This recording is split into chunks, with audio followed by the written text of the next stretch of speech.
Welcome to Think IP, the podcast where we reveal the hidden power of intellectual property and how it can transform your business. Did you know that IP often accounts for the majority of your company's value? Yet too many entrepreneurs overlook it, leaving big revenue, opportunities, and competitive advantage untapped. Hello, I'm Dr. M. In this session, I am tackling a topic that most financial planners overlook: planning for the source of your income, not just the income itself. And I'll reveal to you how intellectual property plays a big role in your retirement planning. It's a topic I'm really passionate about because so many business owners assume their income will just keep flowing without ensuring their business is set up for longevity. Oh, before we get going, please subscribe and share this episode. This will be a big help to keep this channel going. Thank you for doing so, and now let's jump in. We've all heard the classic advice, save, invest, and you'll be set for retirement. But I say that's incomplete, especially for business owners. Why do you think that is? Well, let's put it this way. Would you build a house without securing the foundation first? Of course not. But that's exactly what many business owners do. They focus on making rather than creating money. So what's the difference, I hear you say? It's simple. Making money is earning money through conventional means, such as working a job, running a business, or investing. It usually involves exchanging time, skills, labor, or capital for financial returns. For example, a lawyer makes money by providing legal services. A business makes money by selling products or services. An investor makes money by earning returns on investments. But creating money is generating wealth through innovation, often by building new systems, assets, or leveraging intellectual property. Instead of just earning income through labor, creating money involves using leverage, automation, or scalability to generate wealth, creating assets that continuously produce money, such as software, digital products, or investment vehicles. And one key element that business owners often neglect: their intellectual property. Your brand, trademarks, copyrights, patents, and even trade secrets can be some of the most valuable assets your business owns. If leveraged correctly, they can continue generating income long after you step away. Does that make sense to you? Well, I hope it does. So, let's break this one down. To dumb it down, I'll use the leaky bucket analogy and apply it to retirement planning for business owners. Think of your retirement plan as a bucket. The goal is to keep that bucket full of water, or in this case, money, currency or assets that can reliably be converted into cash, so you can live comfortably when you stop actively working.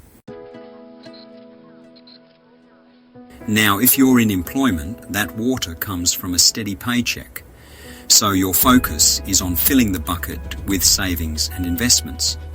But if you are self-employed, your business is the well that supplies your bucket. If that well dries up, there's no more water to fill the bucket, no matter how well you manage your savings. Let me unpack this further.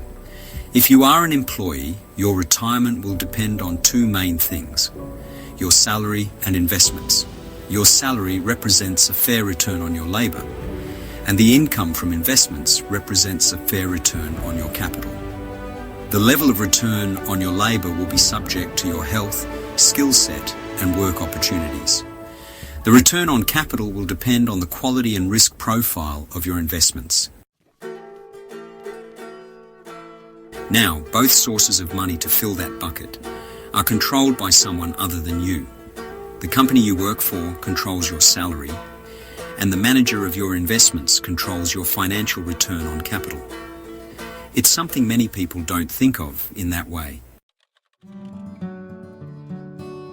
So, if you are self-employed, you are in control of both your labor and capital, and you need a market return on your labor at a minimum. That is the opportunity cost of not working for a boss, and you need an above risk-free return on your capital, plus a little bit more to compensate you for taking the risk of running a business. That last bit is very important that many small businesses ignore. It is imperative that you run a good business that gives you a return above what you would get by investing the capital committed in the business in a risk-free investment such as a bank deposit. It's simple. If the business cannot give you these three things, market return on labor, risk-free return on capital invested, and a compensation for risk, that is, a premium, then you'd be better off working for someone else. Get your market salary and invest your money in a risk-free product and avoid the stress of running a business. You see, whether you are an employee or self-employed, you need to manage and de-risk the source. Where the water comes from matters. Remember this. If you are an employee, the management of that source depends on someone else. But if you own your business, it's all about you. One way to ensure your well never dries up is by protecting and monetizing your intellectual property. Licensing agreements, franchising models, and digital assets can create passive revenue streams that keep the bucket full, even when you're no longer actively running the business. Common mistakes business owners make. I often see business owners who think they've got it covered but might be risking their retirement. So what can employees and self-employed people do to de-risk their income source? Let's be honest here, there's no one-size-fits-all solution all here, but there are three big ones. 1. Relying on business value alone. Many businesses assume they'll sell their business to fund retirement. But what if the market isn't favourable when they're ready to sell? Or what if their business is too dependent on them personally? 2. No succession plan.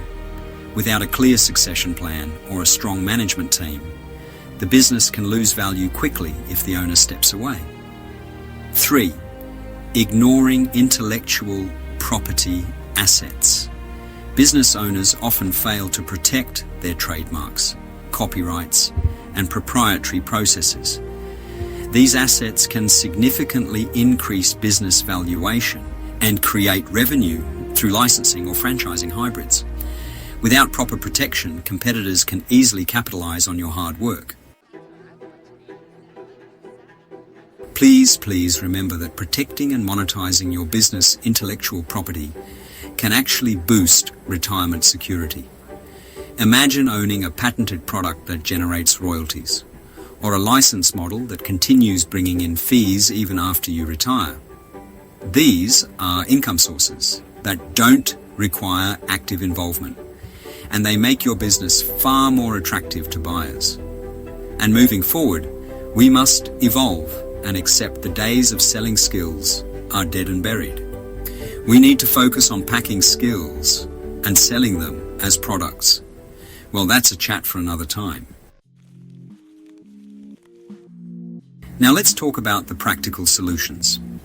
What should business owners be doing to ensure they have a smooth transition into retirement? Here are power moves to focus on. Power move 1. Diversify your wealth. Start a dividend reinvestment strategy. Invest wisely outside of the business. Stocks, real estate, retirement accounts, or even passive income streams. Power move 2. Have an exit strategy. Whether selling, passing it to family, or bringing in a business partner, a documented exit plan is critical to preserving value. And the next 3 are mission critical and cannot be achieved without a focus on intellectual property. Power move 3. Build a transferable business. Make yourself redundant. Your business should be able to operate without you. That means training leadership, developing systems, and ensuring clients aren't just there because of you personally. Power move 4. Leverage intellectual property. If you have unique branding, patents, proprietary software, or even educational content, consider licensing it to create residual income. A well-structured IP portfolio can provide ongoing revenue long after you retire. Power move 5. Run your business as if it's for sale.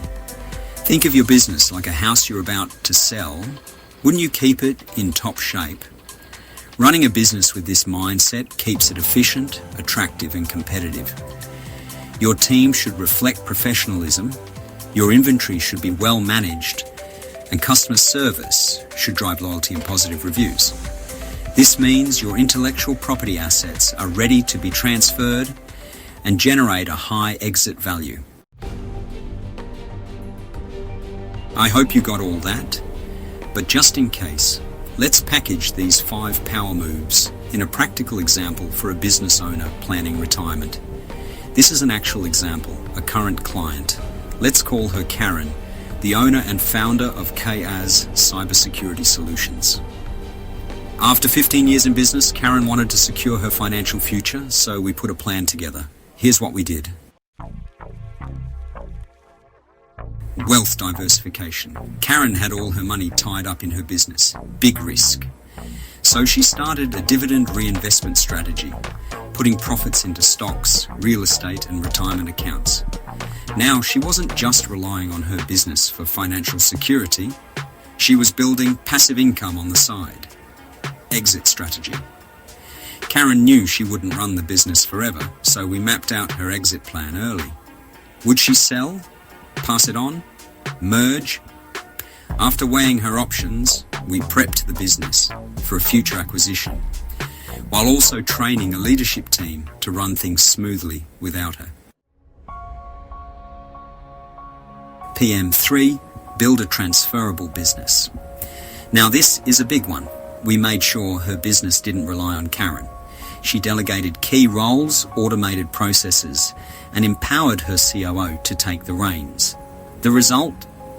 The business became way more attractive to buyers because it could operate without her. PM4, leverage intellectual property. Karen had developed unique cybersecurity training materials and proprietary protocols. Instead of just using them for her clients, we created a licensing model for other IT firms to use and launched an online course. Almost immediately, a new revenue stream. We also secured trademarks and patents, which bumped up her company's value even more. PM5, run your business as if it's for sale. Karen treated her business like a house on the market, kept it sharp and ready. She revamped branding, improved customer experience, tightened operations, and managed cash flow like a pro. Plus, she made sure all her IP assets were documented and protected, making the business even more attractive to buyers. The big payoff. After 3 years of implementing these power moves, Karen had multiple offers to buy her business. She ended up selling it for 5 times its original valuation and walked away with a strong financial future and passive income from her investments for her fully funded retirement.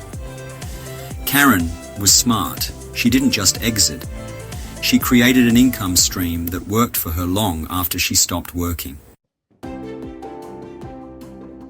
So, to close off, if you're a business owner, don't wait until you're ready to sell to make your business valuable. Start now. Diversify your income, plan your exit, build a business that runs without you, protect your IP, and always keep your business sale ready. If you found this discussion valuable, share with your friends and other business leaders. If you want to dive deeper into strategies to identify, create, build, protect, value, commercialize, and manage your intellectual property, go to thinkip.au to register your interest, and I'll send you a free copy of the Think IP book. Over 450 pages of practical, high-value insights. Just to say thank you. Until next time, think IP, because it pays.